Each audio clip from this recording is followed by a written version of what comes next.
Grace, peace, and welcome to Podcast of the Wills, a podcast that treats Star Wars like a sacred text. I am your host, Nick Milkey, and it is Sunday night, and I'm hanging out, and I am super excited for the show we have tonight. I can't wait to get to our guest. But before we do, I do have a couple of quick housekeeping items at the top of the show. I don't know if you can tell right now. We have official, let me get it up here on the screen. We have Podcast of the Wills swag. We have t-shirts.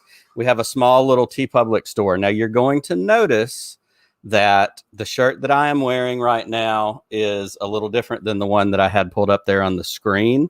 It seems like the fine folks at Disney and Lucasfilm did a little rating of TeePublic last week.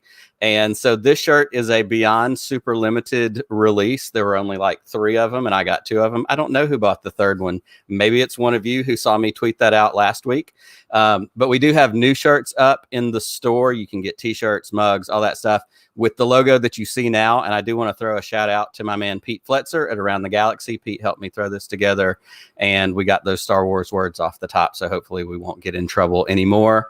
And I'm actually dropping the link for that TeePublic in the live chat.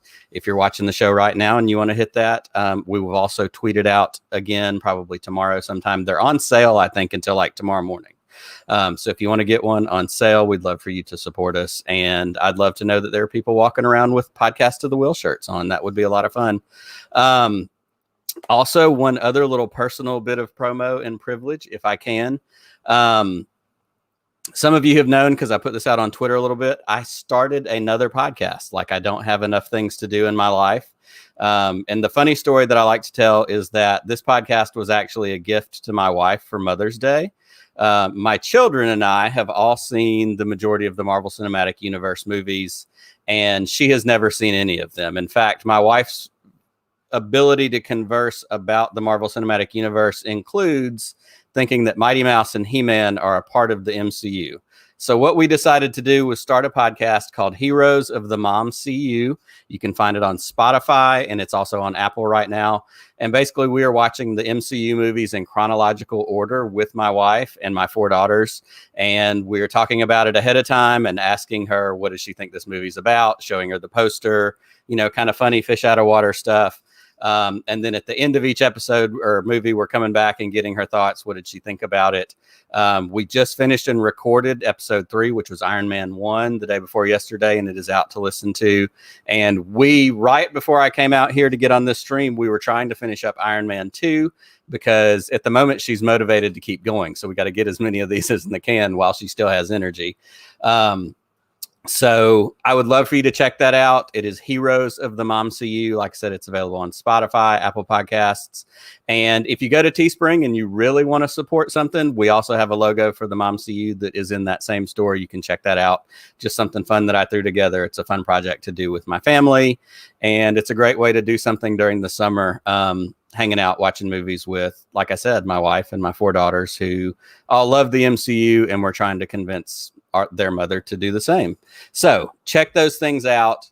But we've got important business to get to tonight, and that important business is my guest. My guest is a comedian, an actor, an improv star. You have seen him in things like The Marvelous Mrs. Maisel, The Blacklist, Search Party, Orange is the New Black, a ton of other things. You look at his IMDb, he's worked on The Chris Gethard Show, lots of great comedy chops. But I found him a while back because he hosts something called the George Lucas Talk Show, which we are definitely going to be talking about on this Star Wars themed podcast.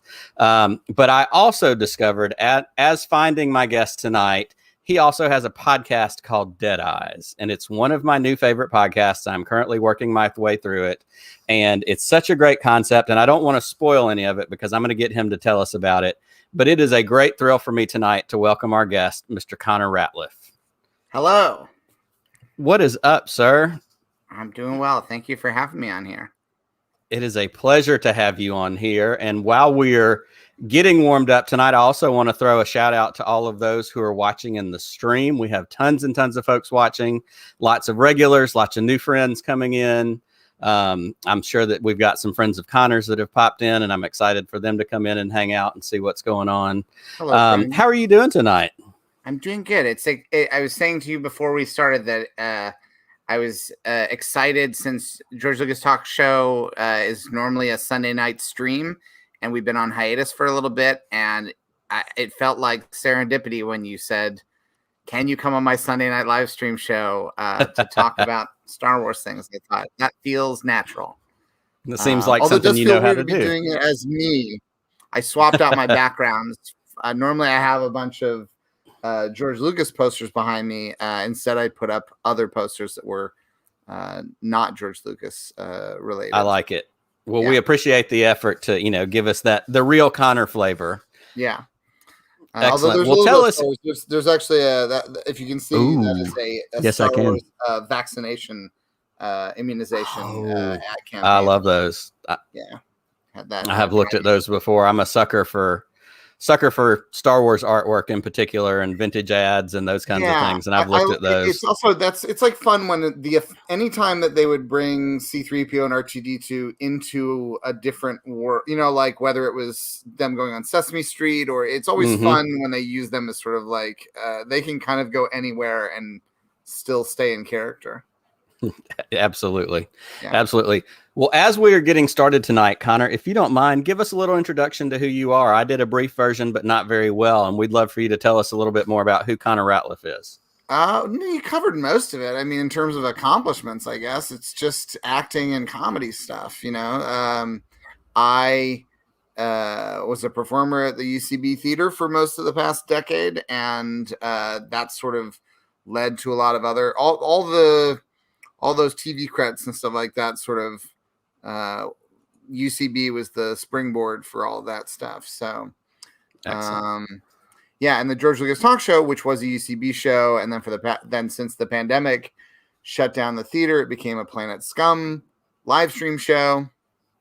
And just like comedy and acting generally has been my thing, and podcasting, I guess, now with Dead Eyes. But it all is part of the same sort of stew, Absolutely.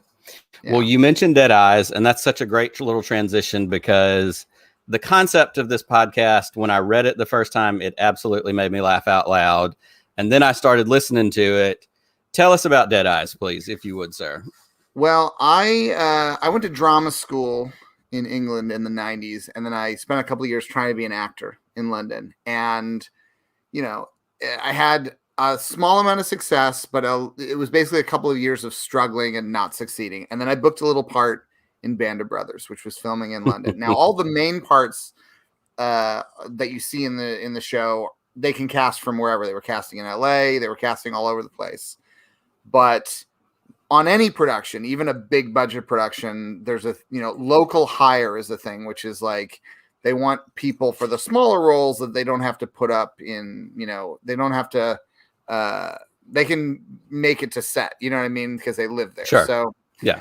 So I, as an American, because Band of Brothers is about American troops in World War II, mostly. As an American actor who could live and work in England, because my mom, I have dual citizenship because my mom was born in Ireland. So I was sort of a freebie, because I was auditioning with a lot of people. I was up against a lot of British actors who were doing American accents, whereas I could just come in and it was effortless. I wasn't having to put anything on, which was a big part of why I booked this little tiny part. And then I got very excited about it, and then I found Tom Hanks was directing the episode I was going to be in. So I was doubly excited about, because he's, I'm no different than anybody else. Tom Hanks is one of my favorites. That's always been true, and it remains true. And then the day before, and this is where we get into the premise of the podcast, the day before I was supposed to start filming, I got a call from my agent's assistant saying, you have to get to London right now and re-audition for Tom Hanks. He has looked at your audition tape and he's having second thoughts. He thinks you have dead eyes. And so I had to get on a train for 3.5 hours and then get in a car with the casting director and drive up to Hatfield, where the aerodrome where they were filming all of Band of Brothers. And I'd already been there because I had my hair cut and fitted for costume and everything. And a week or two before that. So I'd already been down and sort of marveled at how amazing everything was. But now I was having to go down there, and then I got there and I was just waiting in a room to audition in person for Tom Hanks, knowing that he didn't want me for this part because I had, because of my eyes. And it also was not a part that, like, there are roles that you can impress someone with your acting in the audition. It's not, if you watch what the final role gets cut down to, there's very little to do. There was a little bit more in the script I was auditioning with. There were a couple more lines, but it was still a lot of yes sir, no sir. Sure. I didn't have like a monologue where I got to really like prove, like, look at how vibrant my acting eyes are. So I auditioned for Tom Hanks, and he was like, "Oh, is that it? No, I wish there were more." And then I left the room, and then I was immediately fired. And then, so I decided, it was a very depressing thing for a long time. It contributed to me quitting acting and quitting trying to be in show business. It wasn't the only thing, but it was sort of like part of a process of like, okay, I don't like this. I don't like feeling bad all the time. I didn't like the feeling of knowing that I was good at something and it mattered to no one. Like, right. I knew I wasn't crazy. I knew that I was a good actor. Sure. But it didn't matter. And that felt terrible, because what do you do? Like, you're good at something, but there's just like, we already have too many people who are trying to do that, who are good at it, and some who are bad at it, who are doing quite well. But there's more than, the point is, there's more than enough people. There's a surplus. And so I end up, a decade or so later, taking improv classes at UCB. I sort of fall backwards into being an actor again. And then a few years ago, when a lot of podcast companies were like bringing, you get a meeting every now and then to come in and pitch ideas for, like, you're funny, you're a UCB guy, do you have funny ideas for podcasts? And this was always my idea that I would pitch sort of last, like almost as I was leaving the room. I'd be like, I have another thing that I think is really good. And everyone would always laugh, but they'd kind of be like, that's not really a podcast. And the more I did that, the more I started feeling like, this is the best idea I have for a podcast. I think it's really good. Right. And then we developed it and made a pilot for it. And then it ended up at HeadGum. And we've been really lucky because, I sort of had a strategy. I knew that the podcast is an investigation. I thought it would be funny to investigate this story as if it was like the way that podcasts like Serial will investigate like serious things, or, crimes and injustices and so forth. And I thought it would be funny if I took this seriously. And then I thought, like, oh, it can be like funny and also funny about itself. And I'll never run out of failure stories everybody's got failure stories. Everybody's got things that they tried to do that didn't work out. And so I thought, this is like an evergreen idea if I'm willing to like expand it out. And the game, it's funny because the game of Dead Eyes is similar to the game of the George Lucas talk show, which is when I host the George Lucas talk show, I pretend to be George Lucas. And one of the main things I do is make everything about like the 10 things that George Lucas has done broadly. Like, if I'm talking to someone who seemingly has no connection to Star Wars, then I'll find a connection to Indiana Jones or to American Graffiti. But I'll find a way of making, you could name a famous person and I'll like figure out the way, like, oh, what's the thing George Lucas would talk to this person about? Like, if I was interviewing Joe Biden, I might talk about like Joe Biden's known for loving trains. And I try to think of like, oh, I'd ask him about all the different scenes that have like Indiana Jones and that train full of animals at the beginning of Last Crusade or something. Like, I try to think of like, oh, what are train things we could talk about with him? Or, and the game of Dead Eyes is similar in that, like, I can make anything sort of tie back to me and my like career anxieties or career woes, whatever. And it's, it's sort of like the joke of it is sort of the deliberate narcissism of an actor. I mean, I'm glad you said when you heard the premise, you thought it sounded funny. The one thing I'm always wary of is that to some people, the idea of an actor taking themselves seriously this way is like the biggest nightmare podcast in the world. Right. But hopefully the way we execute it is funny, and that like earns it. Because I think like the parts that are genuine are the parts that are about like me trying to get other people's stories. Mm-hmm. The parts that are mostly comedic tend to be me being like, well, how do I make this about me? Right. You know? Well, and I think something that you do in it that I really have enjoyed is like, it is funny and there's lots of great funny moments in it, but it also is very heartfelt and genuine. And it is a picture of your story as an actor and as the things, you know, you of course you can't help but think about, you know, Tom Hanks, one of the greatest actors of our generation and everybody's favorite person, said this thing that's potentially negative about me. How do I not take that personal somehow? How do I not, like, there's a psychology aspect of it, you know, your personal journey through those kinds of things. But the other thing that I love too is that you go out of your way in most of the episodes to point out the point of this is not to say now we all hate Tom Hanks, because we still love Tom Hanks. Yeah. It's just an exploration of, and part of it, you talk several times, especially early on, about, you know, that phrase should have never gotten to you and how, you know, it's like fundamentally, you know, this is not a story of I wasn't sitting in a room and Tom Hanks was like, you have dead eyes. This was a message that whether he said, because that's one of the mysteries is, did he say it? Because I have yet to be able to talk to most of the people who were in the room or part of the process. Sure. I just got the message back then. My agent's assistant doesn't even remember saying it to me. Right. It is one of those things where it's an investigation of a sloppy mistake that happened.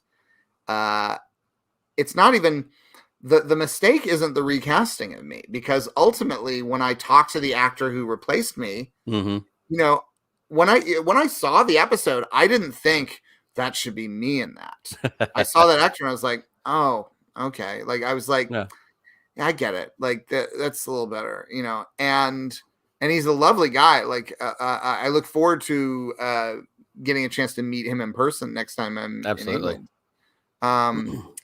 But it is, yeah, it's if anything, it's a celebration of Tom Hanks, because if you listen to the end of every episode, I always mention a different thing that is like a favorite Tom Hanks thing of mine that usually ties in some ways.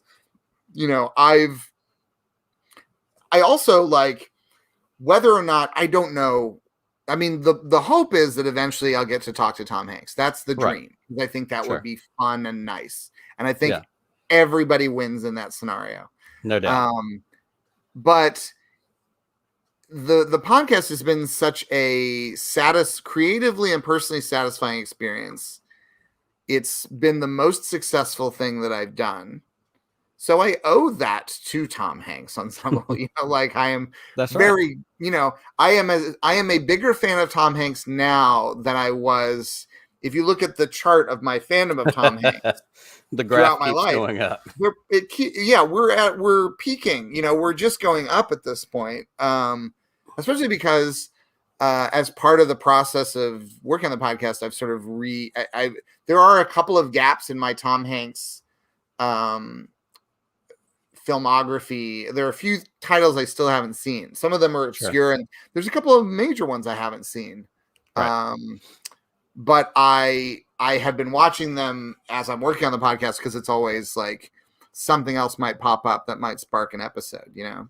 Absolutely. Well, it's so good, and I can't encourage our viewers and listeners to go check it out enough. So if you aren't already listening to Dead Eyes, you absolutely need to be. I think I'm on episode 8, so I'm still playing catch up because I just started this week. But it is my favorite thing right now, and I'm continuing to work my way through it. And we are hard at work on season 3. I have it'll be 10 more episodes coming out, hopefully later this summer, if we can get them done. I've made the mistake conceptually of, I have a bunch of ideas for episodes. Some of them are contingent on who I can get at various points to talk to me. And some people are much easier than others to get. And sometimes it's surprising, the people who are harder to get. There are people you think like, this person will talk to me, and then you never hear back. But a lot of the episodes this season have required talking to multiple people per episode, and that always takes longer to put together. I wish there were more episodes in this season. Just for my own sake, I wish the ones that were just I talked to one person for an hour and then we edited it into an episode. I don't know that we have any of those episodes this season. They're all episodes where we're talking to like between multiple 3 people and 8 people. Yeah, and it's just like gotcha. So like this week, I think I'm talking to a different person every day this week, just trying to bang out the last of the interviews so we can start assembling the episodes. Yeah. That's fantastic. Well, I can't wait for everybody else to check it out, and I can't wait to get caught up and see what's coming next. Well, you spend a lot of time doing Star Wars stuff, and you were kind enough to come on my Star Wars podcast. So we're going to transition into some Star Wars right now. Right. And I would love for you to tell us a little bit about your Star Wars origin story, growing up with it, when you first saw it, some of that kind of stuff. I mean, one of the first memories that I have is of seeing Star Wars in the theater. I was 3. It would have been the 1978 re-release of the original film. And I vividly remember the scene where, spoiler alert, Obi-Wan dies. What? Sorry. But that can't be right. They're making a TV show about that. I know. Well, is anyone ever really dead in fiction? In Star Wars. That's right. The Loki premiere. Luke told us no one's ever really gone. Yeah. But I remember being so confused. I remain somewhat confused by the manner in which Obi-Wan sacrifices himself. Right. I've never really understood it because he says, if you strike me down, I will become more powerful than you can possibly imagine. And then that never really pays off. I never get the sense when you see Obi-Wan again that he's more powerful than Darth Vader can possibly imagine. When he seems to be like his ghost is hanging around Dagobah, lying to Luke and then justifying. It's like, this is a low level of, like, this comeback is only as much as they could get Alec Guinness to do on the couple of days that he would come back to stroll around the soundstage.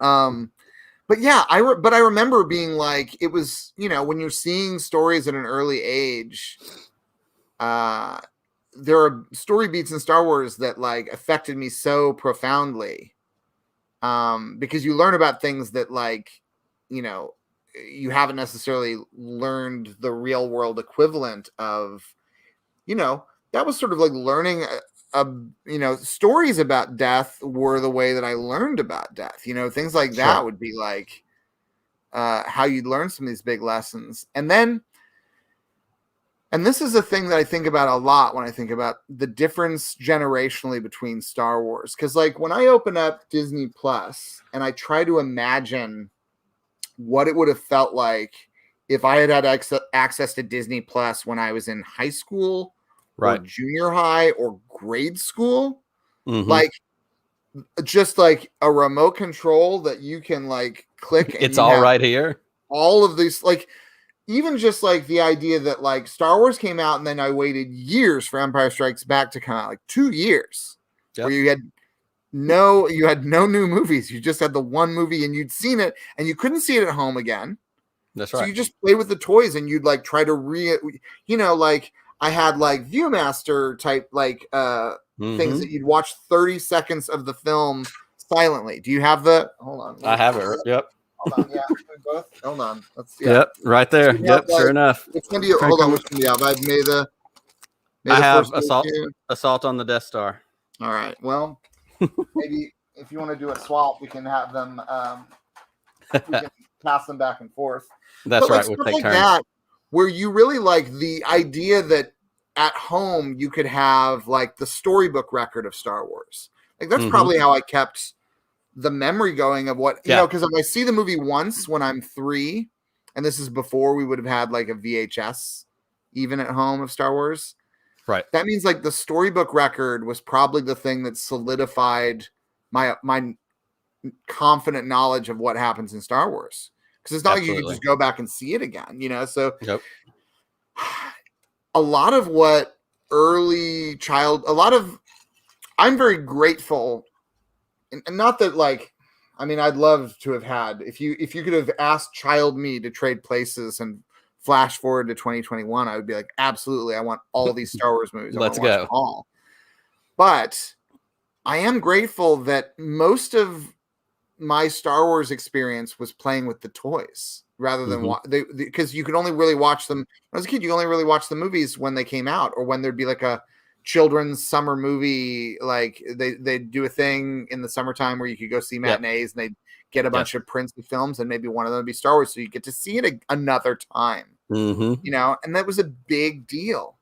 So but I feel like, you know, when I started doing improv at UCB, I didn't necessarily make this connection, but like the stuff I was doing with action figures was basically just improv scenes. I would just improvise a Star Wars. And then you get to a point where I don't need action figures. I will just be one of the action figures. And I will be the figure. These other action figures talk back to me in ways I can't predict. So it's so exciting because you can enter a scene, say something, and someone else says something back at you. It's just a different level of play. It's just like you are the toy and the other toys are alive, and also they're not toys, they're people. And that's what improv is. Well, and that's exactly it. And we all did that. We had what was available to us in our imagination, whether it was the toys.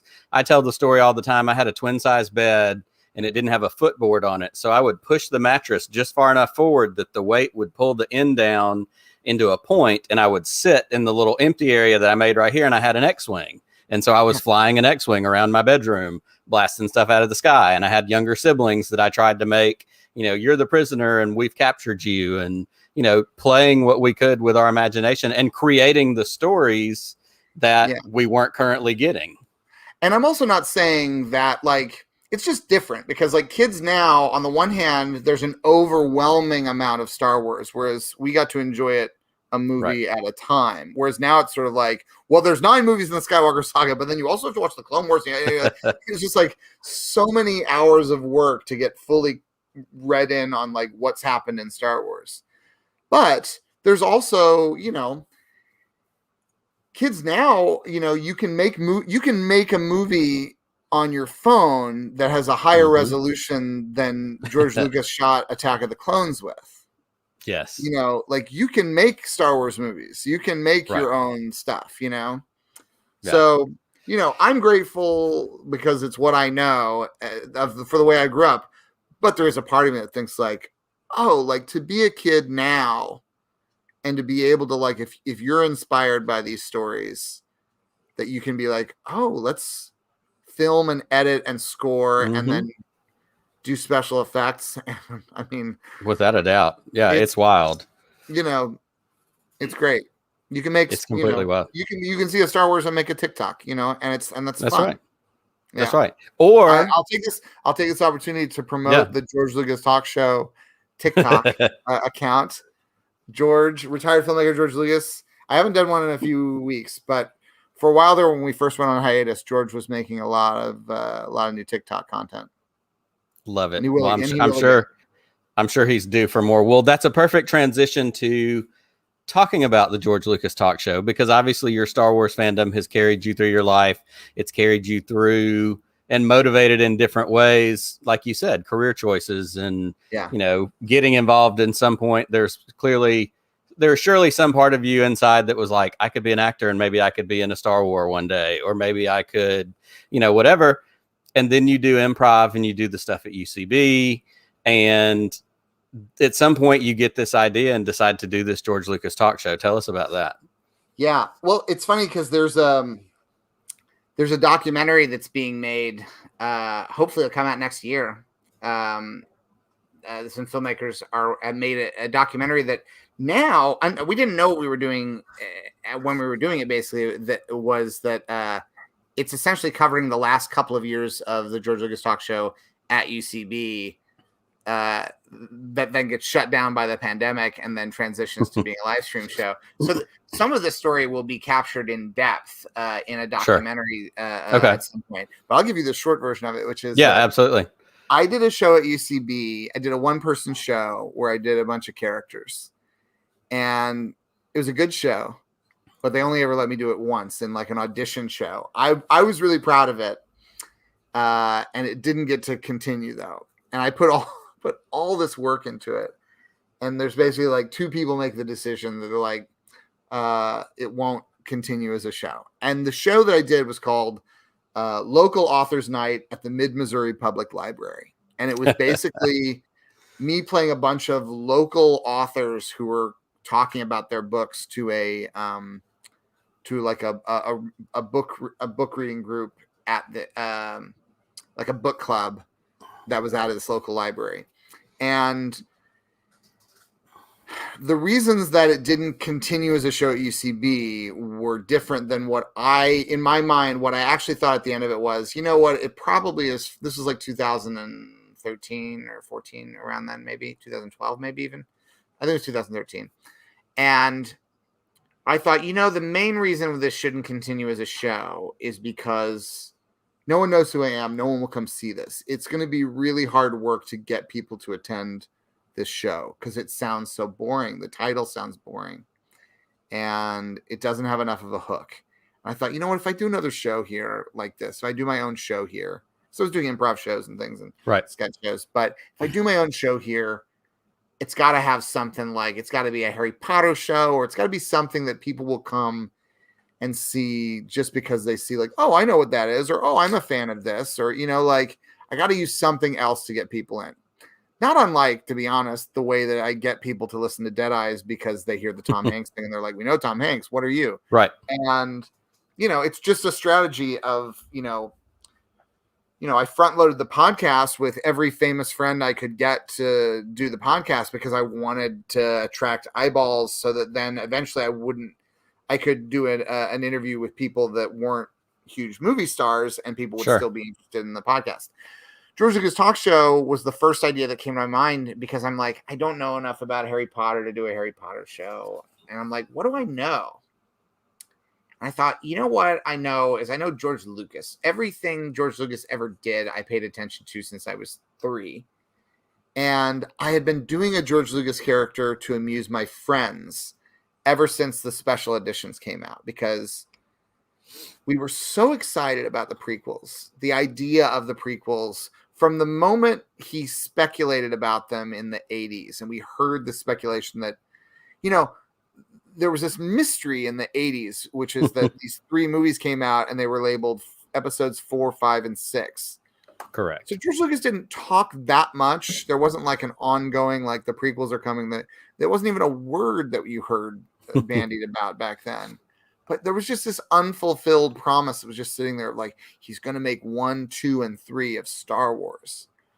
And then he made those special editions. And I wasn't wild about most of the new content that was in the special editions. I loved seeing them in the theaters. I loved all the stuff where it was just about like cleaning up matte lines or whatever. I'm like, that's all fine. That's just doing things that he wanted to do then, but he couldn't accomplish it technically. And I'm like, he deserves to be able to do that to his films.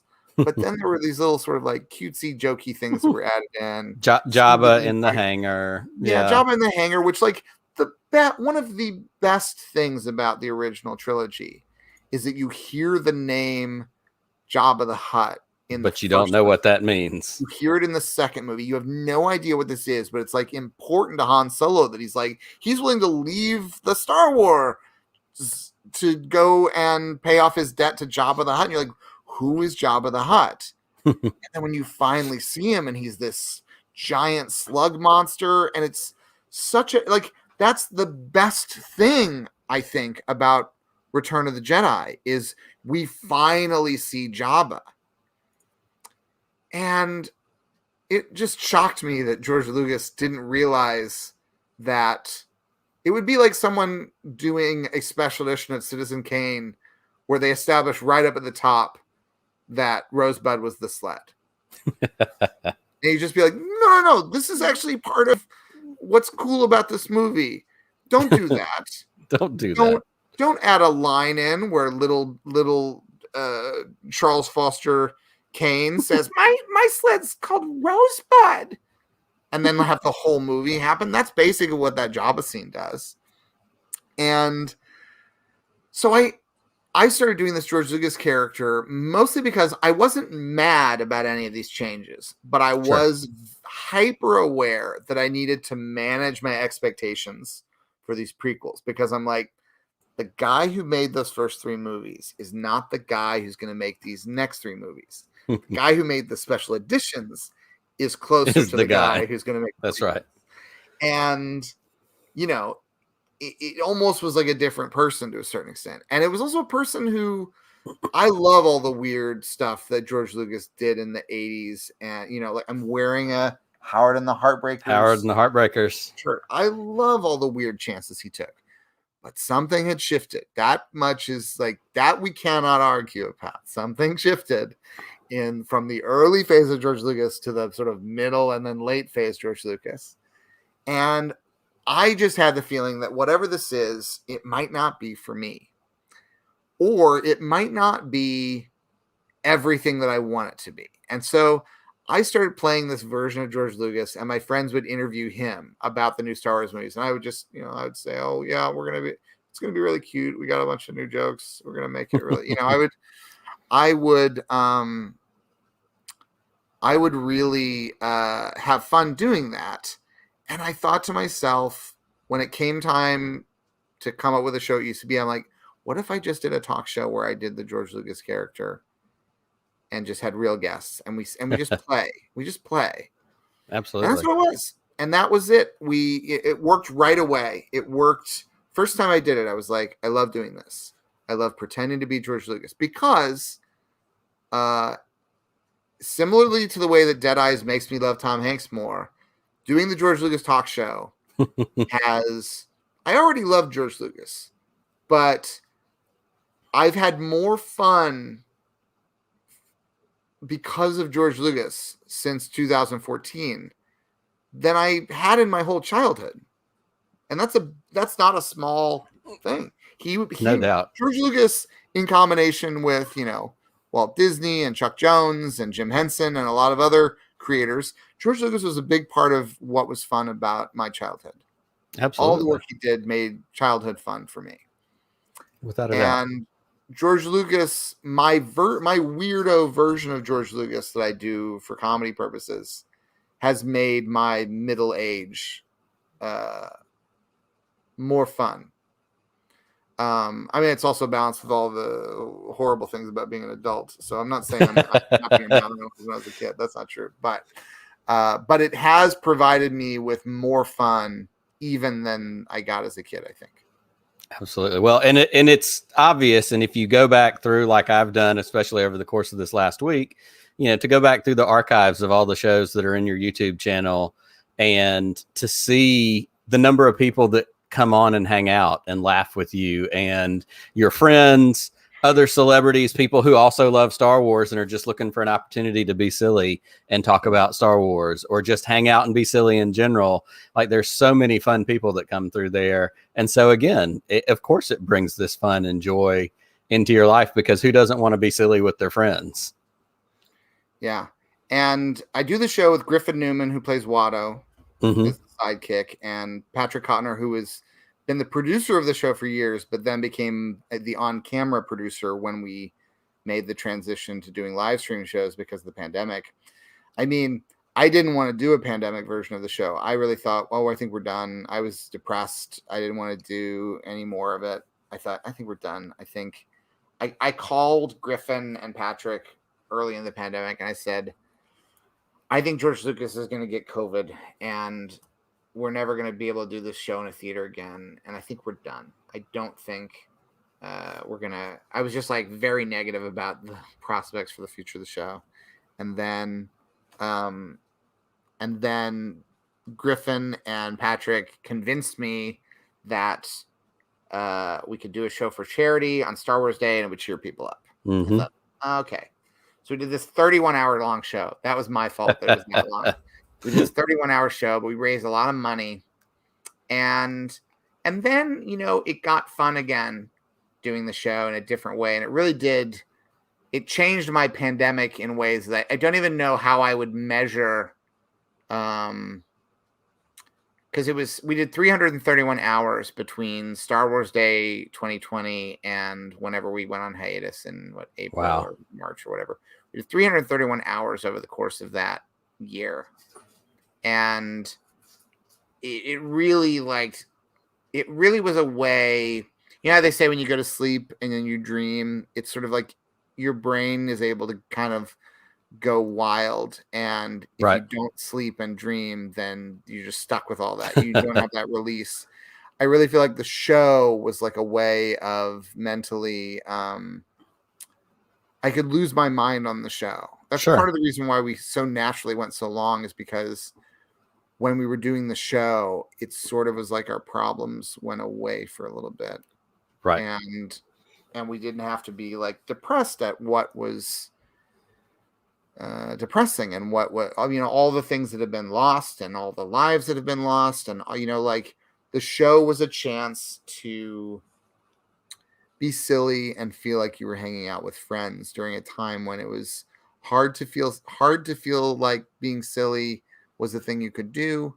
It kind of gave people permission to enjoy a silly thing, gave us permission to be silly, and also it made us feel like we were together with people at a time when everyone was apart. Absolutely. Well, we've got a comment here from the stream or from the live chat that says, I cannot overstate how much George Lucas Talk Show helped me through the last year. And I know I'm not alone in that. So it was as much for the people watching as it was for you guys. And we did it until we broke, basically. We did it until we were trying to make it to the next Star Wars Day, and then we just broke down. And we are still trying to we haven't yet had the meeting that we need to have to decide what form we're coming back in. We're supposed to have that in June. There have been circumstances that we it's going to take as long as it takes for us for the three of us to all be physically and mentally ready to come back to doing the show. And hopefully it'll happen soon. But absolutely. So I think I've answered that. No, that absolutely. Yeah. And it's so much fun. And I definitely encourage those of you that are watching and listening that haven't checked it out yet to go back and check out those other episodes, because it truly is something fun to get just lost in and watch. And, some of them, when you find them on YouTube, they're 2 and 3 hours long. And so it is something that you can truly get lost in. And I think that's part of what makes it fun. There are a couple you can go to that people can go to. The Kevin Smith episode is really fun because Kevin Smith came onto the show, and he has George Lucas homages in every one of his movies, basically. Right. But he has never been acknowledged by George Lucas. He's never gotten a note. He's never gotten a phone call, an invitation to the ranch, anything like that. Kevin Smith got married at the ranch, but he's never had any interaction with George Lucas. And so his interaction with me, being a pretend George Lucas, ended up being this emotionally cathartic experience, because he kind of it was almost like role playing with a therapist or something, where he, I think it's fun to watch. There's another one that is, I think, a good entry point. Is one of the most recent shows, one of the final shows we did. Oops, All Bumpers. Jason Mantzoukas and Darcy Carden are on that show, and I think that's sort of universally agreed to be the best episode we did, or certainly the most purely fun. The other thing is, it's a show when I see your background for your screen, I find it to be comforting. I can imagine someone else looking at your background and being like, "Oh, I don't know enough about Star Wars to follow the show." When you see that much Star Wars in one place, sometimes people are like, "Oh, that's a lot of." I'm not a Star Wars person. One of the biggest compliments that we've gotten from people over the years, including the UCB show, but also the live stream show, is how many people got into the show who were like, "Oh, I've actually never seen a Star Wars movie," or "I only watched Star Wars because I started watching your show." There are and we love it when we have guests who've never seen Star Wars. It's really a show where we don't, considering how long the show is, I bet if you were to just make a supercut of the times we're talking about Star Wars, it's a surprisingly low percentage for a show called the George Lucas Talk Show. We are just as likely to talk about Norman Rockwell as we are to talk That's about right. Star Well, and Wars. you've got to talk tea with Zooks and the boys and Yeah.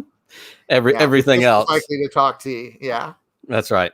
Well, I have one other question before we get to our top 7 list. If you would entertain me, humor our guests and our listeners, you tell a story in one of the episodes of Dead Eyes that I call the Ryan Johnson story, and I think you call it the Ryan Johnson story as well. Would you be willing to tell us maybe an abbreviated version of this, because it's so fascinating and it blows my mind? I'm even willing to tell you an unabbreviated, an expanded version of it. Well, fire away. Basically, and it does tie into the George Lucas Talk Show in a way, which was during the same time period where I was trying to be an actor in London. I was trying to be very proactive, and people were starting to make indie movies using digital video. And my friend Sean Peterson was saying, like, we can make a real movie using these like digital video cameras. They look terrible now when you look at them. It just looks like video, but at the time it looked like it was better than like shooting on a camcorder with VHS tapes. Like the quality felt like it was higher. And I wrote a script. Originally, it was a script called Best Renters, and it was about two. This wouldn't have been a word that would have been as quick to mind in the vernacular as it is now, but basically it was about a toxic friendship. Basically, it was about like two childhood friends who'd grown up, and really they shouldn't be friends anymore. They should like go their separate ways, but they're stuck in this unhealthy friendship. And one of them was a character who was they were both losers, but one of them was a loser who lived in his parents' basement, couldn't get a girlfriend, was like extremely frustrated, and he worked in a video store. And I played his best friend, and I was married, and I had like an office job, and I had 2 young kids. So I had like a family. Like basically my character wanted to be just watching movies and living in a parent's basement, and his character just wanted to be like married or like kiss a girl, or they each secretly sort of like envied the other, coveted the other's life. And so it's about this sort of like toxic friendship that becomes a triangle. And my character specifically was a very unpleasant person. And it was based on a character I created because when I was doing the George Lucas character, when I was at drama school, there was this class where you had to make websites. One of the things you had to do was make a website, which was a brand new thing, making a website. Sure. And they were teaching it because they're like, you're an actor, you're going to want to make a website like ConnorRatliff.com, where you like sell your acting career. You put your headshot up there, you can put your resume, people can link to whatever. And I made my like actor website in the class, and then I was just making other websites for fun. And they're also really going online. So I made this website that was fake Star Wars prequel rumors. Right. But I didn't want it to be Connor Ratliff's Star Wars prequel rumors. So I made up a character, and I gave him what I thought was just like a very boring name. So the name of this website, which you can find if you go into the Wayback Machine, the name of this website was Ryan Johnson's Star Wars prequel rumors. Now it's spelled RYAN, not RIAN, but Ryan Johnson's Star Wars prequel rumors. And it was a lot of fake stuff. I said that the first episode 1 was going to be about Anakin's 10th birthday party, which was going to be interrupted. It was going to be disturbed by a race of squirrel-like creatures called the Trinkies. Yes. Who at first were going to seem very aggressive, but then they all become friends, and Anakin has a nice birthday. And so I had these rumors that were clearly fake, but my goal was to get them published in articles because people were writing articles about what are the Star Wars movies about. No one knows. So I'm like, I'm going to make up some fun rumors, and people will put them into the article. So it worked. I got into Spin Magazine, which was like the sort of like the competitor of like Rolling Stone magazine. It was a music and culture magazine.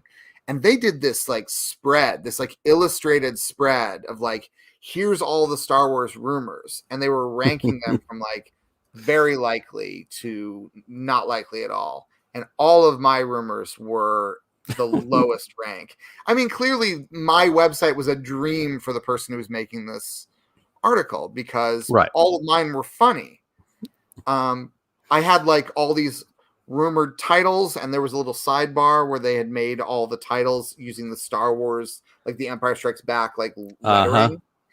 And so it was like Star Wars Trinkies Go Home was one of the titles, and it was like so cool to see this magazine had illustrated this fake title. I was really proud of one of the prequel titles was Star Was. It was, past tense, and I was like, that's a pretty fun prequel title. And so the character of Rian Johnson at first was just so I could have a name on the website. Right. But then I started getting all these really hateful emails from Star Wars fans. And this was early enough in the internet where the idea that someone would yell at you, a stranger would yell at you about something. The early days of the internet, it's hard to convey how gentle they seemed when they were Usenet groups about Correct. Mystery Science Theater 3000 and the X-Files, because they really were about groups that were just like, we have no one to talk about. Like, there were a lot of people who were like, I don't know anyone else who watches the X-Files, but when I go here, there's 100 people who watch the X-Files, and we can all talk about how much we like it. And that was sort of early internet, or it's like, I don't have any friends who watch Mystery Science Theater 3000, but I know other people are watching it. Now I can go into this alt use that group or whatever about it, and you can find people. So I started getting these emails from really horrible people who were really angry at me that I had dared to publish false information about Star Wars. Now, my false information was clearly like the website, when you look at it, it's a funny looking website. Right. Every piece of trash that I found, like one of the things, let me see if I have it. Yeah, I have it here. This is a Star Wars Gigapath. Okay. Yes. These came out. And what year was this? 1997. So this is before the prequels came out. Yep. And so it's a Star Wars Gigapath. This one is R2D2. It's basically a Tamagotchi, which were these, you basically like feed it and it lives or dies or whatever. So you can like control, he's like your little digital pet. All right. But then on the back, it's got all this stuff. It says join the official Star Wars fan club. And it says, it's showing you all the other ones that you can have. And then at the bottom, if you look here, it lists Yoda and the Rancor. But then it says Digital Doggy, CompuKitty, and Microchimp. You can see those. Yeah. Right there at the bottom. And it says each Gigapet presents you with new challenges and cool activities. But it's also right before join the official Star Wars fan club. So I'm like, exclusive. 3 new Star Wars characters. Digital Doggy, CompuKitty, and Microchimp are...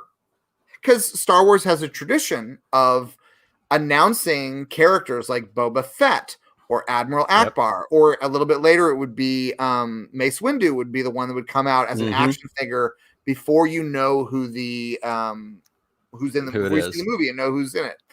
And so this was completely like a thrill to me to write that, like, these are the new characters in episode 1, Digital Doggy, CompuKitty, and Microchimp. And that rumor got into Spin Magazine. That rumor, there's an illustration of like a silhouette of these characters that are supposed to be in it. So I started getting these emails, and the emails were brutal. They were so angry at me. And I remember being shocked by them.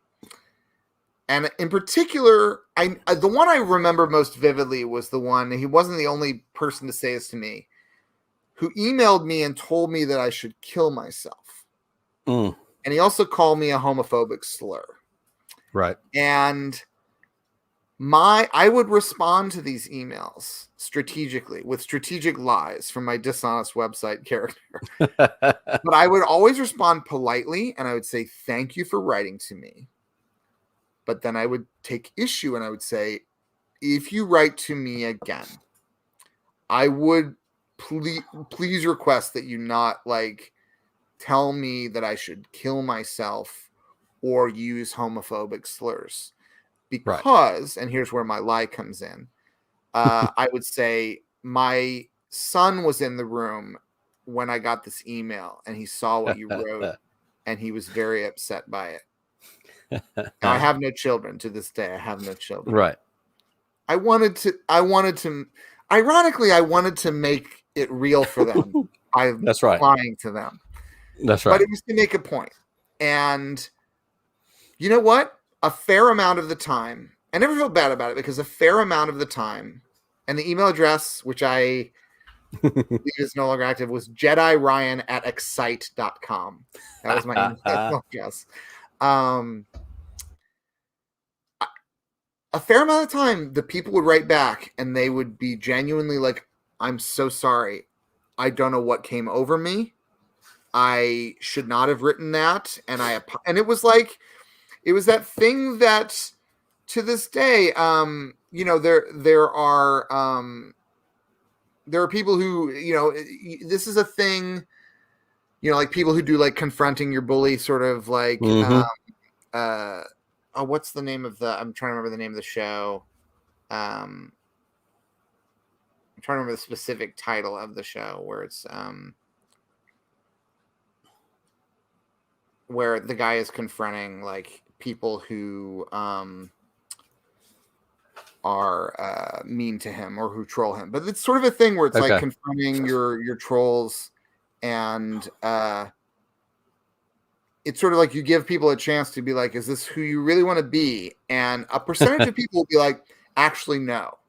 Right. Because we all have lost our minds at some point. Sure. Online. I've done it with people.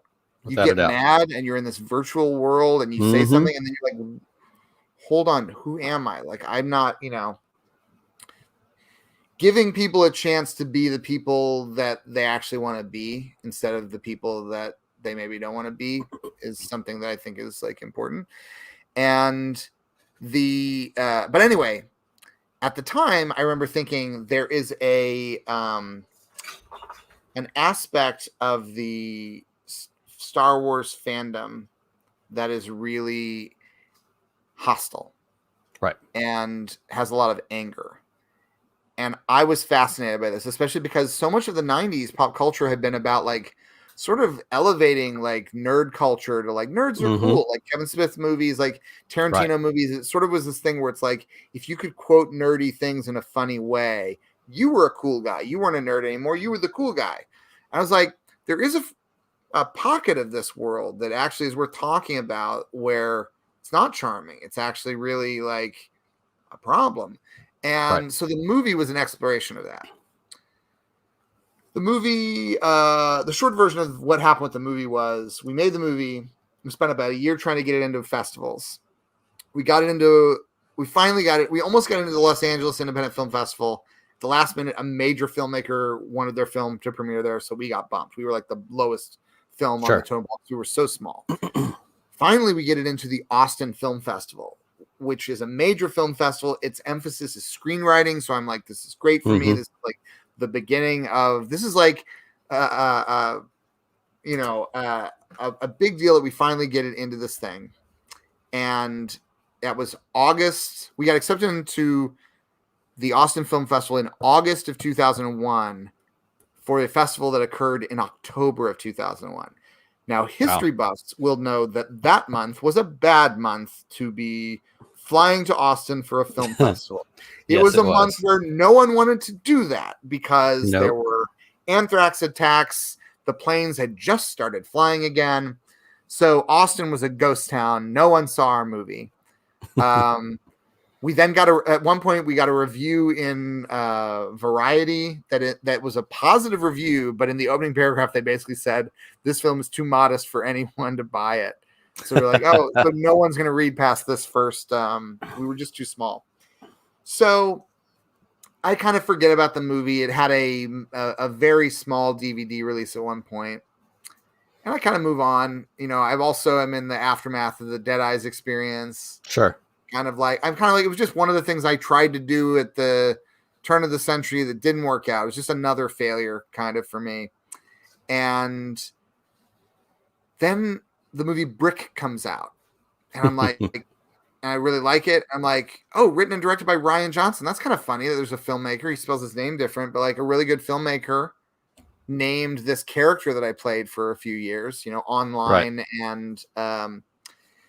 And then I started noticing like, oh, like this episode of Breaking Bad is directed by him. And like, there's this other movie, is coming out and it's always kind of funny to me. It's always a weird disconnect that this character I made up had a famous director, a very big, Looper comes out. And I'm like, oh, it's directed by Rian Johnson. Because I sort of said that name. I said that name and had that name said and used in a lot of context for about 3 years straight, where it was just like I'd made this movie where I played Rian Johnson. I had this website that was a Rian Johnson website. And then when the Last Jedi got announced, I mean, what are the odds of all the filmmakers that like it's going to be written and directed by Rian Johnson? By Rian Johnson. Like, it blows my mind that I have made this character up and then like, if that's not weird enough, that he becomes kind of inexplicably, to my mind, this lightning rod for like the angriest that I've ever seen Star Wars fans get in the entirety of my life, which is the same lifespan as Star Wars itself, basically. That I would make a character named Rian Johnson who is irrationally angry about Star Wars. And then eventually the name Rian Johnson would become synonymous with a certain making people irrationally angry about Star Wars. This is there's a glitch in the Matrix. It truly is. And the reason I tell the story on Dead Eyes is because the movie Best Renters, which became Living in Missouri, I shot that film in November. I didn't direct it. My friend Sean Peterson directed it, but I was in it and I had written it. We shot that in November of 1999. Mm-hmm. I then immediately shoot it in Missouri. I immediately go back to England. I audition for Band of Brothers. I get in Band of Brothers. I am fired from Band of Brothers. In the movie Living in Missouri, one of the actors we got to play sort of a guru figure, like a sort of Ryan's sort of mentor. It's like this old shut-in who lives in the basement named Uncle Roy, is played by Holmes Osborne, who, if you've seen That Thing You Do or Larry Crown, both of the big Tom Hanks written, directed movies, Holmes Osborne is like an old acting buddy of Tom Hanks's. Yep. And Tom Hanks has always done right by Holmes. Holmes is a great actor. If you've seen him, he's done a million great things.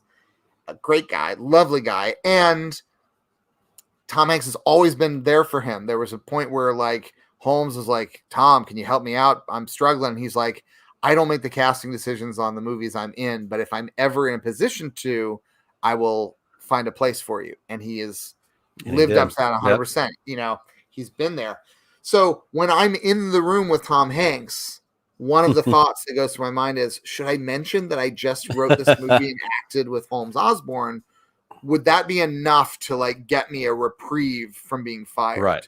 And so that's the whole, that episode is so, I mean, it just took me how long to convey all that. Yeah. That episode was so hard to contain all of this because no doubt it's kind of hard to believe the way that all these strands link together.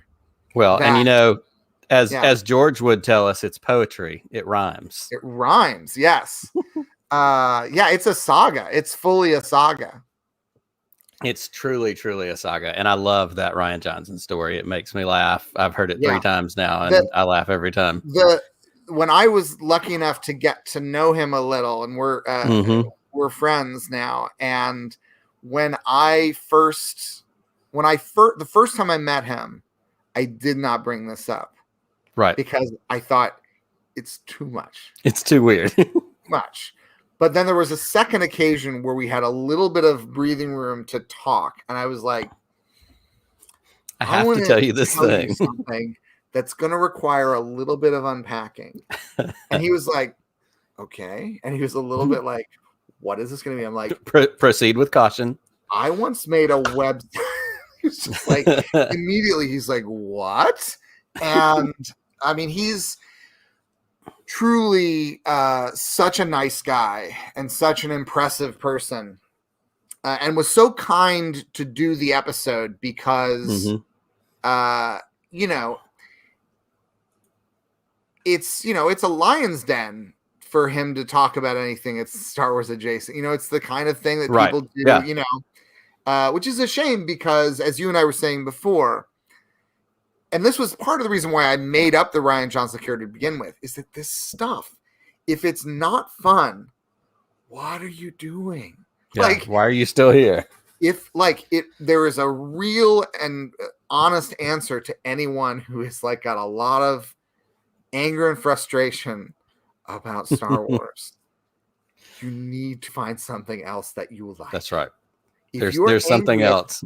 If you are I can riff about any of the things that are wrong about Star Wars, but honestly, for the most part, most of the things, not all, there's a couple of things you can get mad about without being mad at each other, but just be like, oh, I don't like this, or this could be better, or whatever.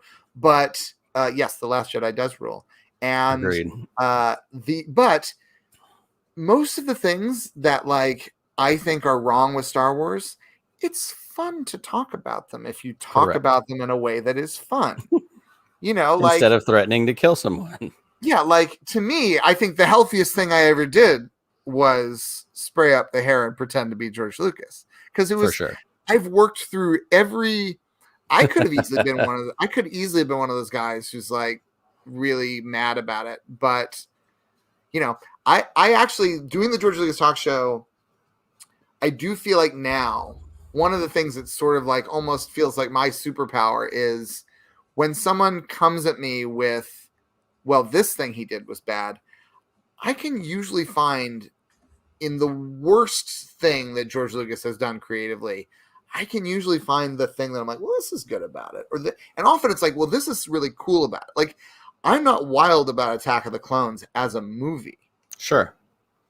But it's stunningly ambitious as just a piece of work. And it enabled so many things that I do like, when I watch something like the more recent Planet of the Apes movies, right?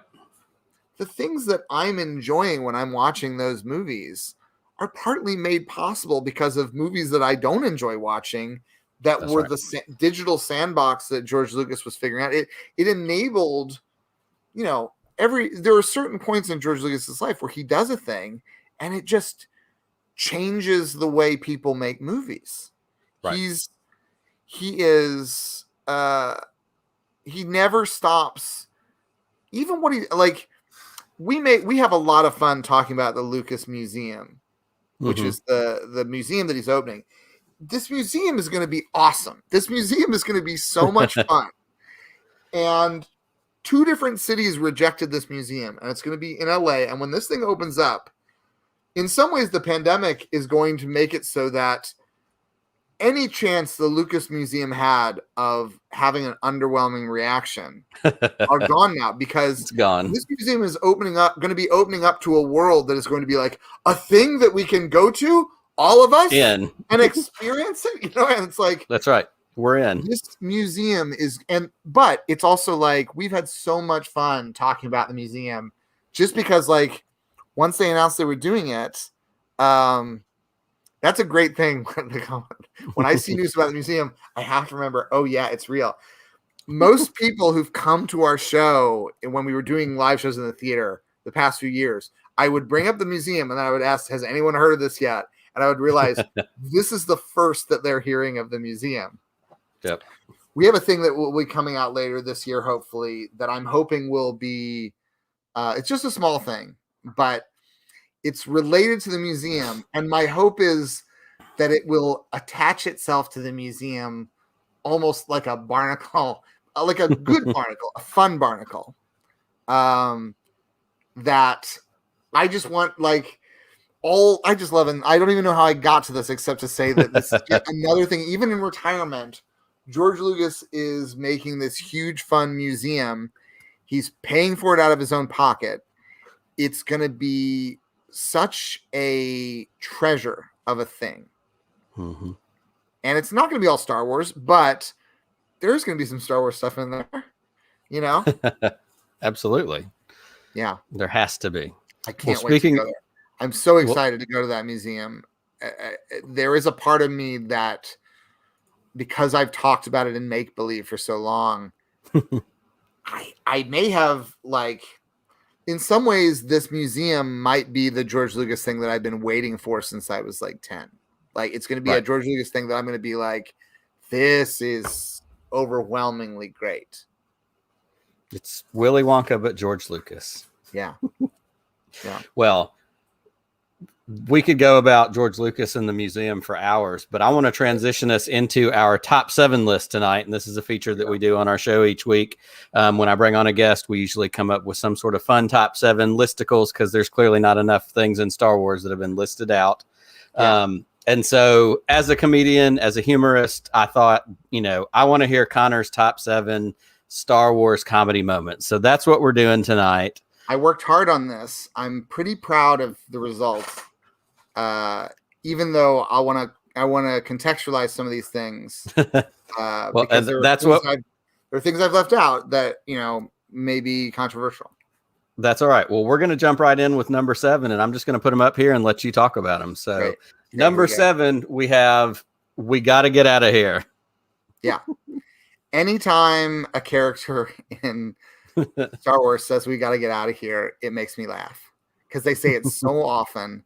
And it's really the motivated, like, so much of Star Wars is we got to get out of here. And we have a running gag on the George Lucas Talk Show, which is about how George taking credit, this is just something I say as George. It's not something that George Lucas himself has ever said. But George Lucas puts the joke, I have a bad feeling about this, in every movie he can possibly do. It's been in Indiana Jones movies.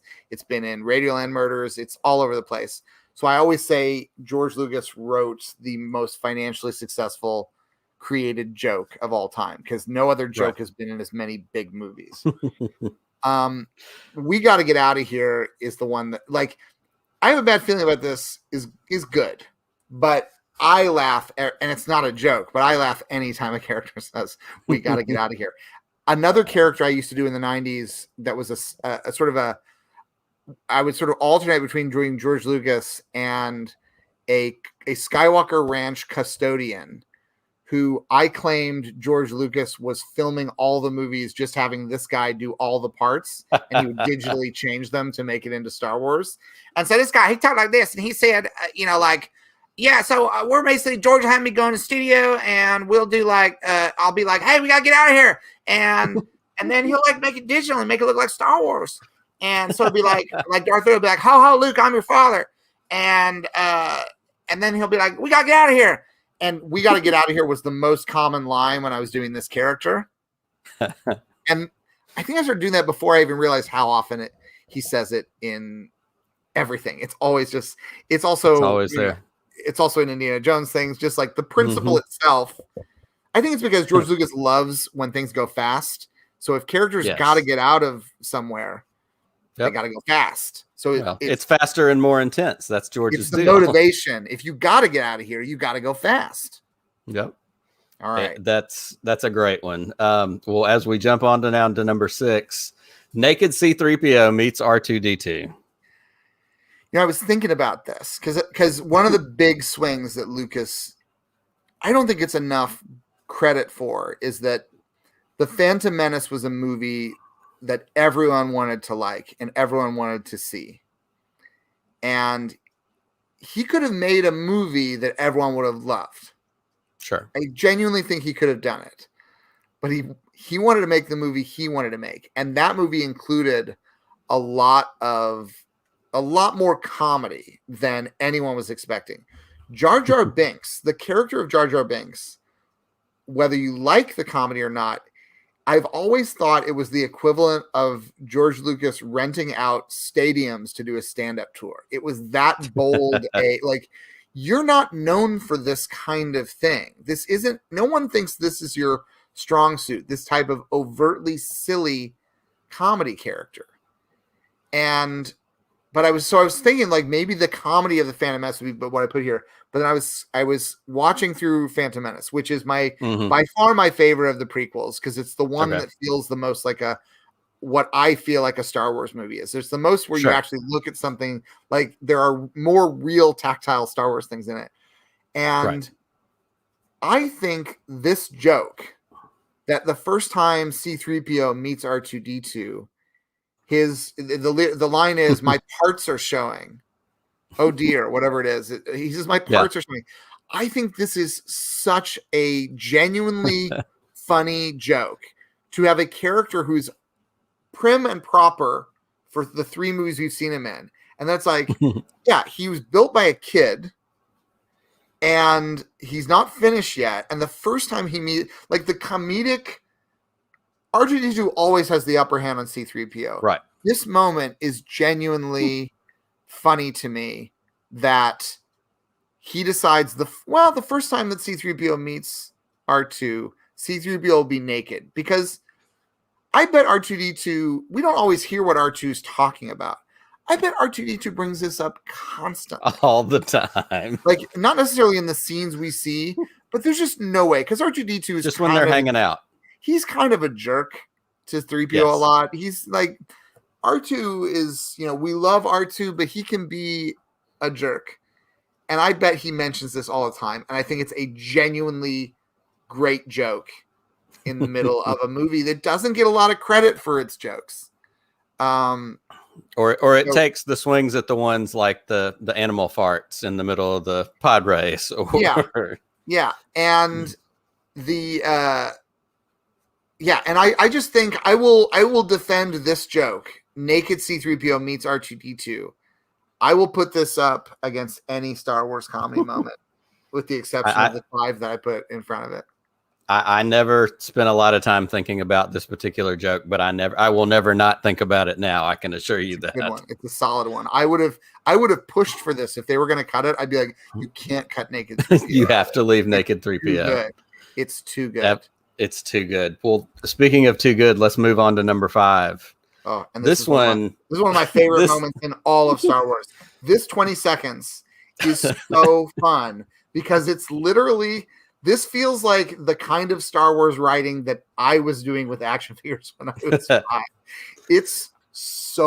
Yes, and we have Salak Wheat in the Battle for Endor. Yeah. And you're just going to have to take it from there. Okay. I will just read this. I will just read this piece of dialogue because it's so good. So basically, there are, I guess it's 6 lines of dialogue. So Sindel, the little girl, she says to Wilford Brimley, "Sorry about your friend Salak." Wilford Brimley, kind of bafflingly, you want to go on Disney Plus, you want to go to the Battle for Endor, 1 hour, 8 minutes, and 30 seconds in. That's the sweet spot. That's where you want to go. She says, "Sorry about your friend Salak."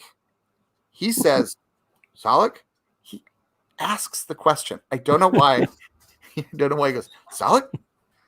And then she says, and then she says, she points to him. It cuts to the shot of a skeleton chained to the wall, which is so horrifying to say, "Sorry about your friend Salak," and then we cut to like, Salak, skeleton on a wall, not just dead. He's dead. Like this is like something out of a Far Side cartoon. He's dead. Then she says, "They killed him for the power thing." Wilford Brimley says, "What power thing?" And then he goes over. There's like a little flashlight looking thing, and the witch, I can't remember the character's name. The witch who's behind bars. She's in a jail cell. She goes, "No, it's mine," which also makes me laugh. And then Wilford Brimley says, "Let's get out of here." I have watched this 20 seconds of the Battle for Endor, and I wouldn't care what else they did in any Star Wars movie ever. That 20 seconds is so delightful that they killed him for the power thing. The power thing. The power thing. What a great placeholder line. Like but it's also like how people talk in real life. I'm not even convinced it's bad writing. That's right.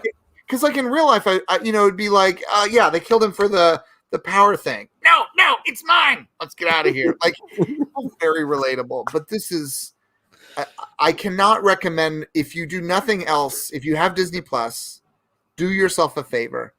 Go to 1 hour, 8 minutes, and 30 seconds in and just watch that 20 seconds and watch it a few times because there's details. I think I'd watched it a lot before I realized how funny it was that Wilford Brimley goes, "Salad?" Like, what are you talking about? I don't know why he asks it. Yeah, he's clearly, maybe he's not sure. Is he going to acknowledge that was his friend? What is his hang up here with Salak? Yeah. Well, even just looking at this screen grab of the bones on the wall are enough to make me laugh. Like you said, it's like out of a Far Side sketch. Or honestly, what it makes me think of is Thor talking to the bones at the beginning of Ragnarok when he's sitting in the cage. It almost has like that's a more fleshed out version of this. Yeah, it's so good. I love those Ewok absolutely movies. I'm fantastic. so glad they're on Disney Plus. Because the thing that those Ewok movies really instilled in me was that a Star Wars movie, they didn't all have to be A+ movies. They could just be a fun time. That's right. Like that was the thing when I knew as a kid that it's like, I knew enough to know they don't have as much money making this one because it's for TV and everything looks a little bit like there's just real animals like roaming about, like real chickens and stuff. They're just filming it in Northern California.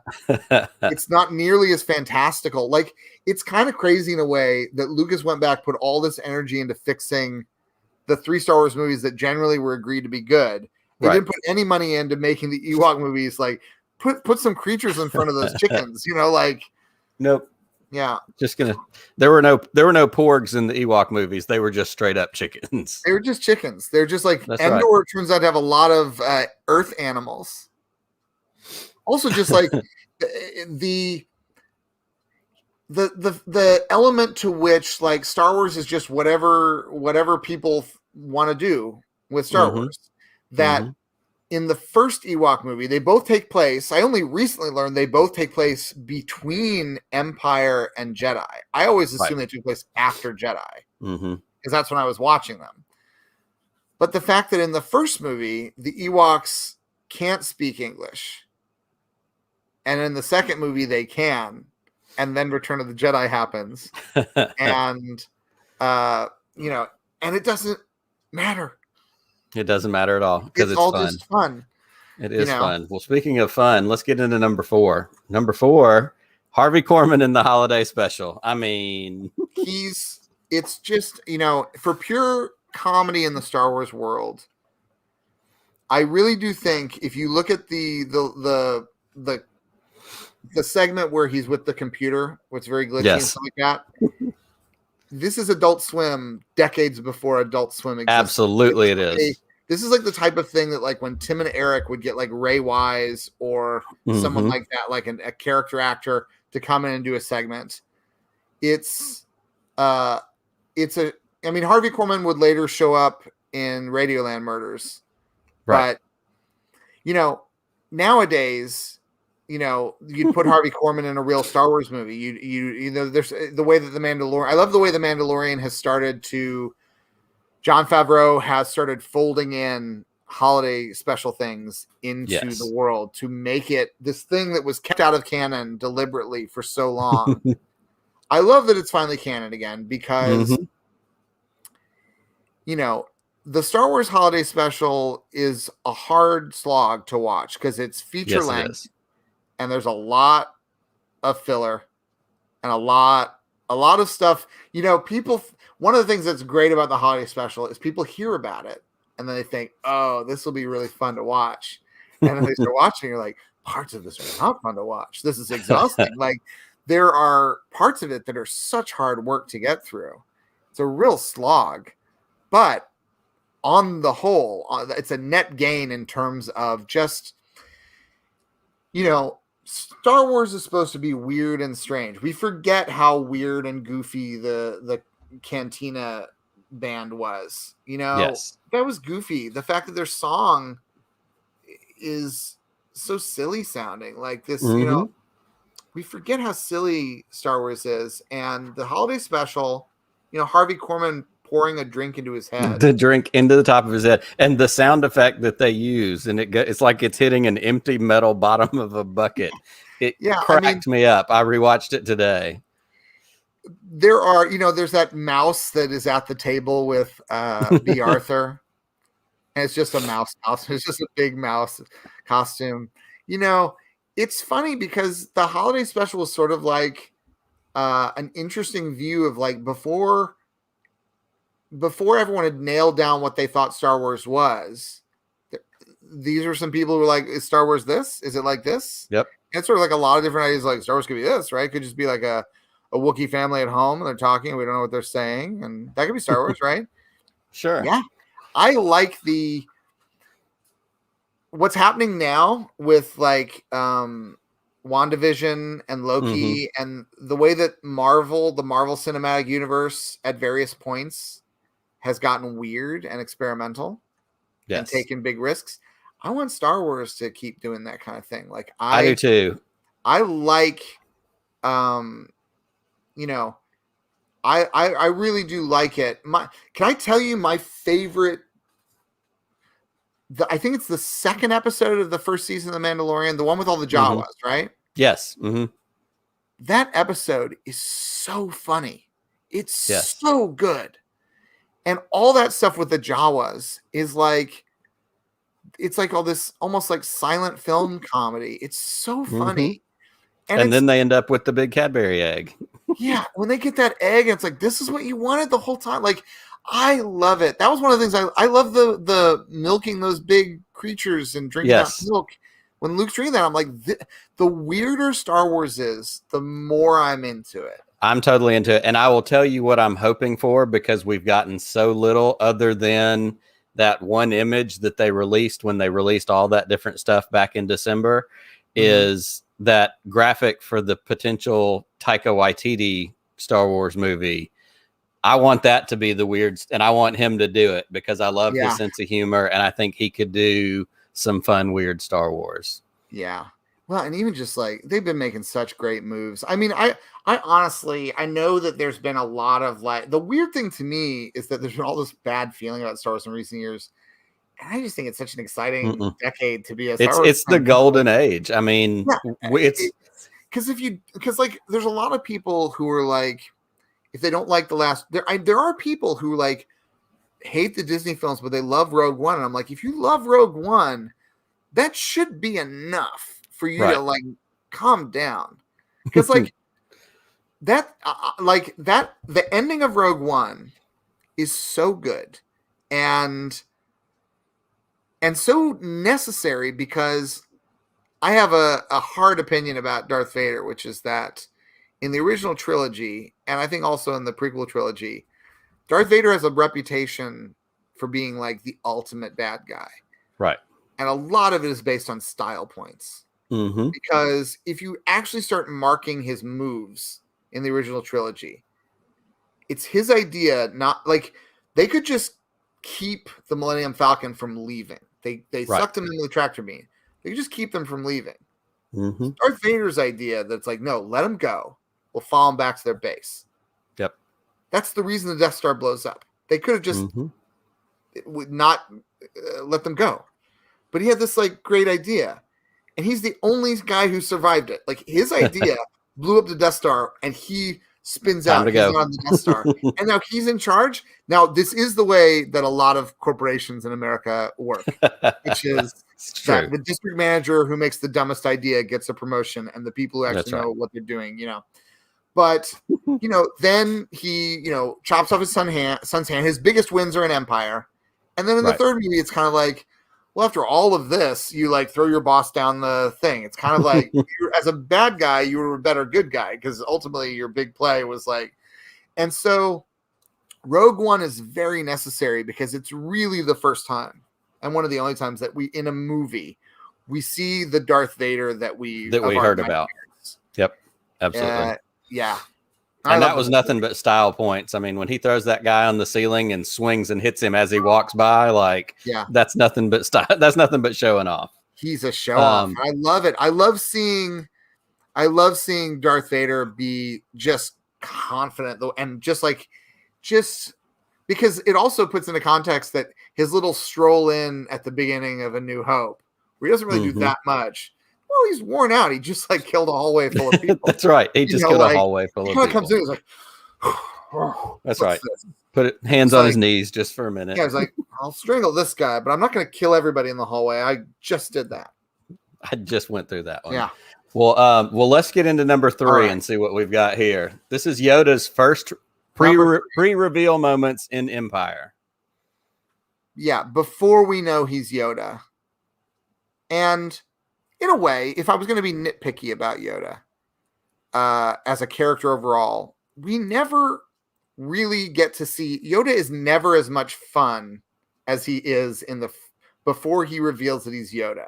Once he reveals that he's Yoda, all his fun, then it's sort of like he's not ready and he's kind of a buzzkill after that in a very cool way. It's every Yoda scene in Empire is really cool, but you know, as a kid, I was always mad when he was like, you can't leave. You have to finish training. And he's like, my friends are going to die. And I'm just in the audience thinking like, there's no way Yoda's right about this. He can't let his friends die. But these first few scenes, it's such great Frank Oz play. And I mean, this image, I could just watch him hit R2-D2. Also, just like R2-D2 is a silly character. And it's like, meet a sillier character. Yeah. Let's go sillier. Like suddenly, look at this image. R2-D2 has become C-3PO in this moment. R2-D2 is like, my word, this is dreadful. Get your hands off of me. Like, you can't have my flashlight. Like, I feel like if C-3PO could see this, his response would be like, it's not so fun, is it? When someone's like messing with you, you know? But yeah, yeah. And the comment when he's eating he tries to eat Luke's food and he can't understand, how do you get so big eating food like this? Like, again, it's a funny moment. It's really feels genuine. Also, in the early moments of Yoda, it feels like Yoda becomes a little bit more like calcified. Like everyone, there's that standard way of talking. I feel like Yoda's a little bit looser in the beginning of Empire anyway, in terms of like, not every line is that syntax, that Yoda reverse syntax. Some of it's just him being funny.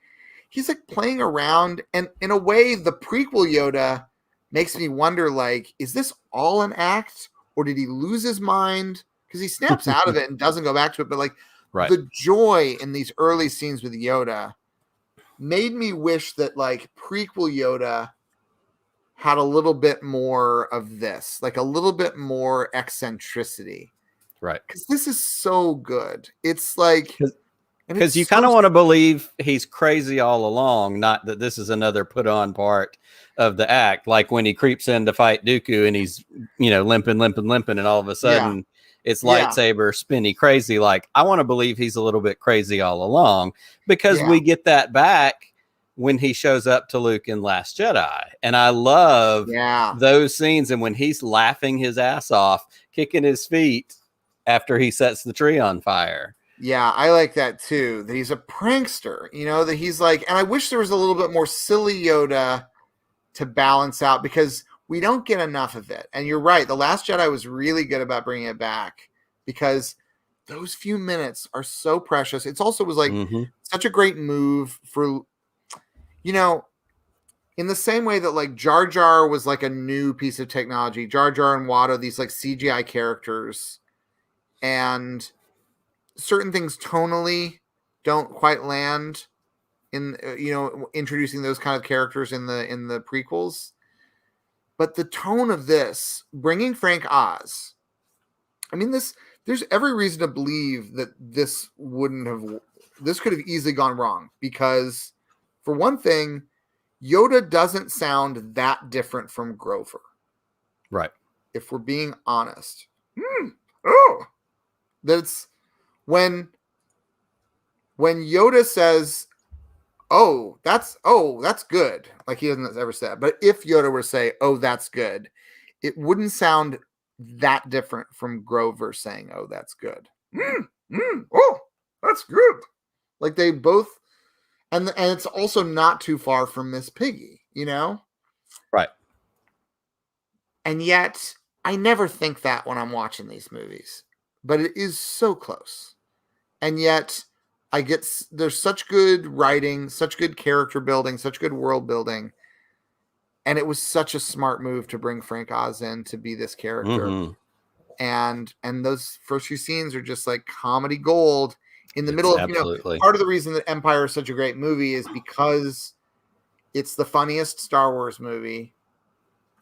And then all of that, like Han Solo plot until they get to Cloud City is all comedy stuff. Like, oh, where are we? We're in the mouth of a thing that ate us, like it's all goofball comedy with like sexual tension. And then Empire like pulls the rug out. It's like you've been watching a Star Wars comedy for most of this movie, and then we're going to give you the most brutal ending. It's fantastic. It's absolutely the best. Yeah. Well, rolling on to number 2, we've only got a couple more here. Han shooting first. It's funny. Like that's one of the funny. Things, it's one of the things that is lost in the McClunky. I mean, McClunky's obviously objectively funny. It's its own funny. It's its own kind of funny, but that's one of the things that's so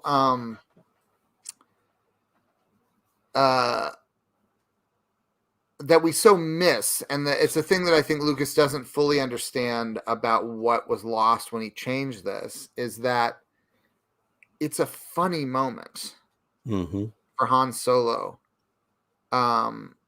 He says this like sarcastic thing. Yes, I'll bet you have. And like, it's funny that he feels the need to say something sarcastic before he shoots him. Right. As you mentioned in my intro, I just did an episode of The Blacklist. It was on a couple weeks ago. There's a similar thing for people who watch that show with James Spader's character, Raymond Reddington, where he will say something and then shoot someone twice and kill them. And very often it's like, there's something funny about a character who feels the need is like, I'm going to kill you, but first I need you to hear my like sick burn, my joke or my sarcastic remark. It tells us something about Han Solo that he felt the need to say, yeah, I bet you have, and then shoot. Like he needed that. And it's also that clunk down to the table by Greedo. It's just like the clunk on the table comedy. And it's such a delicate thing. Every cut that Lucas has done of this has taken away from the original joke of it. Right. Now, there are a million Han Solo moments that I could have picked instead of this one. I was tempted to pick I Love You, I Know, but I think this is funnier than that, even though that's probably maybe the greatest moment in all of Star Wars as far as I'm concerned. Right. I also, a moment I really love in the Force Awakens is the moment where he says, "That's not how the Force works." And then Chewbacca growls and he turns and he goes, "Oh, really? You're cold?" The way Harrison Ford sells those two lines, it's really really everything. You're cold. It made me feel so happy because I'm like, this is pod racing. Mm-hmm. It is. Right. It's absolutely brilliant. Well, number 1, as we get our drum roll going on here, number 1, Star Wars Detours. And your list to me, when you sent it to me, I believe it said all 36 unreleased episodes of Star Wars Detours. I don't know. Okay. I know but yes, this is the funniest, the greatest comedy moment in all of Star Wars is the complete, the series that Disney will not release. If you've ever watched the Robot Chicken Star Wars stuff, oh yes, it's all so funny. There's so much of like stuff that I would have wanted to do. I only saw those a few years ago, and I was so impressed. Like, so many of their jokes are the kind of thing that I would do if you gave me a comedy budget to, like, almost to the point where I got mad watching someone like, oh, I would have pitched this if I ever got in a room at Disney or something. Like I can't remember which character it was. It's Greedo. I think it's Greedo's apartment, and the camera's just like panning across that, and you're hearing an answering machine message from like his mom, and you just see like his pets or whatever. You're just seeing like, it's just like funny to think of like, oh, Greedo left people behind that had to, didn't realize he was dead, and they would mourn him or whatever. And George Lucas loved the stuff that and cooperated with it and appeared, collaborated with the Robot Chicken people and basically said, hey, you want to do this for real? You want to I'll just open up my checkbook and we'll just make this show. So this is George Lucas basically like taking the Robot Chicken gang and saying like, let's make an official Star Wars show. Correct. It's just comedy and animation. And he made it all, and they didn't have a home for it yet. And then the Lucasfilm sale to Disney, which I believe was the right thing and a great thing. But this is the one downside. This is the one aspect of the Disney sale. And I understand why Disney didn't want to release this first, because it's a weird show. And they're like, we want to reestablish what Star Wars is. And I understand why then that might be weird. Well, when do we release it? Because some of this comedy is aging. Right. And references are now a decade out of whack, that like they're making pop culture references that kids today won't know. However, Disney has a streaming platform where they can dump anything they want. Yes. And they can't act like, well, we only dump the good stuff, because Mr. Boogedy and Bride of Boogedy are both on Disney Plus. So it's not like they're being like, it's not like they're just like only the classics. They're putting a lot of stuff on there that's just like, it's, here's the thing we made or whatever. Whatever it takes, they need to put this on. And I really am shocked that the pandemic would have been the perfect excuse to just dump these, because they could have said it on like moral grounds. It's like, this show's weird. We put a disclaimer in front of it, but also people need to stay inside. So here's this: stay inside and watch. So go for it. But in the history of people making, in the history of cinema, and this is partly just because George Lucas is an isolated case. Nobody else ever had the resources and the wherewithal to self-finance this many episodes of a TV series, let alone an animated TV series. But no filmmaker has had this level of erasure of such a significant chunk of their filmography. Yep. This is more hours than George Lucas directed of live action Star Wars. This is not an insignificant thing. This is part of at all film history, and it might never be released. And that would be a shame. Because like there are examples, Jerry Lewis has that movie, The Day the Clown Cried, which was his like Holocaust drama that he didn't want it released. And he made a deal that's like 8 years after my death or whatever. It's due in a few years, I think, that we'll be able to see it. But like, this is something that a lot of people worked on. I've talked to people who worked on this. I've yet to meet a single person who worked on this who honestly believes it will ever be released. Wow. I, however, That's am wild. confident that it must be released. For sure. I don't think that Disney can justify never releasing this. It was the last Star Wars show that George Lucas personally oversaw and funded. He wanted this to be out in the world. And I've seen a fair amount of it. There's some funny stuff in there. There's some stuff that doesn't land. Of course there is.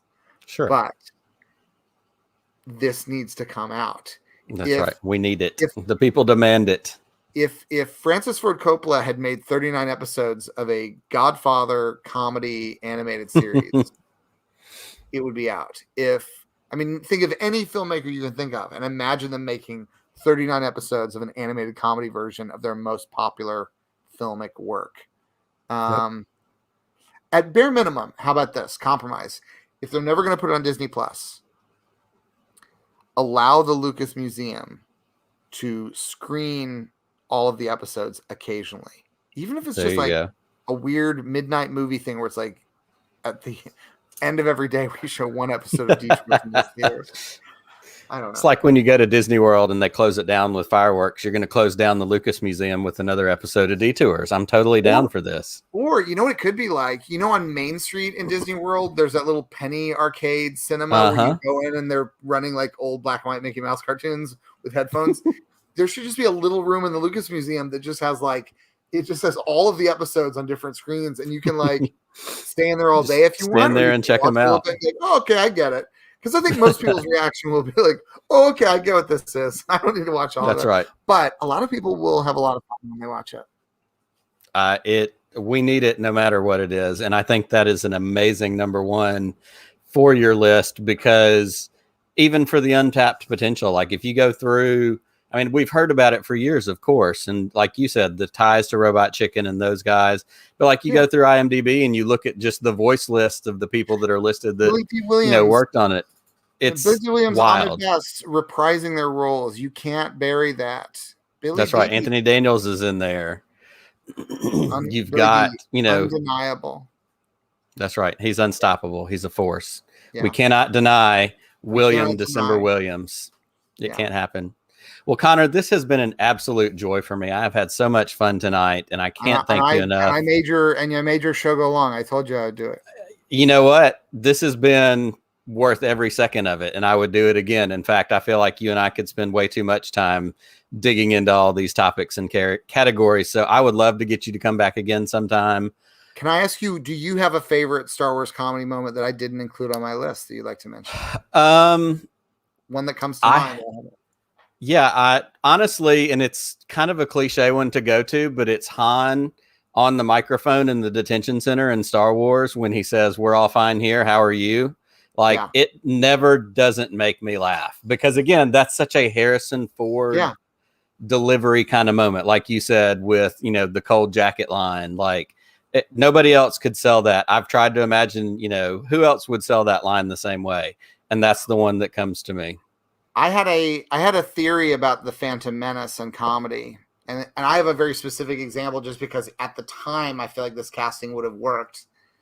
That I felt like one of the things the Phantom Menace would have benefited from greatly is if Vince Vaughn at the time had been in it. Okay.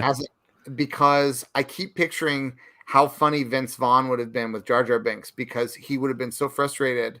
And I just am picturing his rhythms being like, Jar Jar, you need to stop.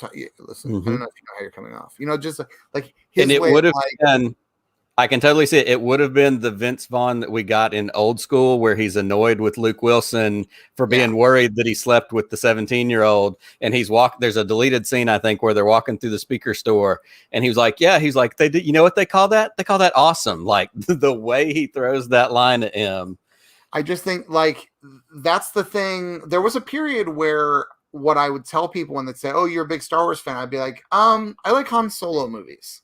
For a long time, that was sort of my go-to. That's what I realized was like, I like it when a Star Wars movie has a character in it who doesn't want to be in a Star Wars movie. Absolutely. He doesn't want to be in a Star Wars adventure.